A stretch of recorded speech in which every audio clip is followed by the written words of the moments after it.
Alain, propos d'un Normand. Peur et raison. Il y a des gens qui ont peur en bateau.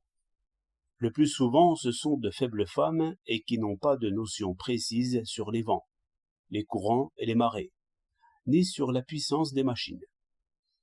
Aussi, les demi-savants les considèrent avec mépris, un peu comme on considère un enfant qui a peur de croque-mitaine, et qui n'a entendu quelque homme supérieur penser ses âmes malades au moyen des discours toniques.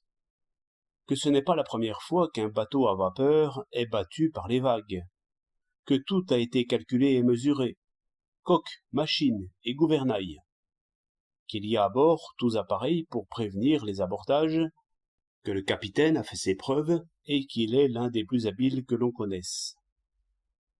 Que grâce au progrès de la cosmographie, de l'hydrographie, de la cartographie, de la topographie et d'un tas d'autres graphies, on sait toujours où l'on est et où l'on va, et autres propos de mouton, qui veut faire le loup de mer. À quoi pense pendant ce temps-là l'homme qui sait, dès que le vent ride au loin la mer et y promène des risées, dès que le ciel se couvre et dès que les vagues moutonnent? Chacun de ces actes a pour but d'éviter un danger bien défini, auquel il pense. À vrai dire, il ne pense qu'au naufrage possible. Et c'est pour cela qu'il est dit prudent. Si la faible femme pensait ce qu'il pense, elle serait encore bien plus effrayée qu'elle n'est.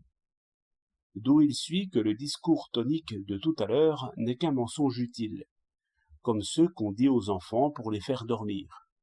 Et en somme, lorsqu'on dit, pour rassurer ceux qui tremblent, le capitaine ouvre l'œil, cela joue à peu près le même rôle que la formule classique, la Providence veille sur nous.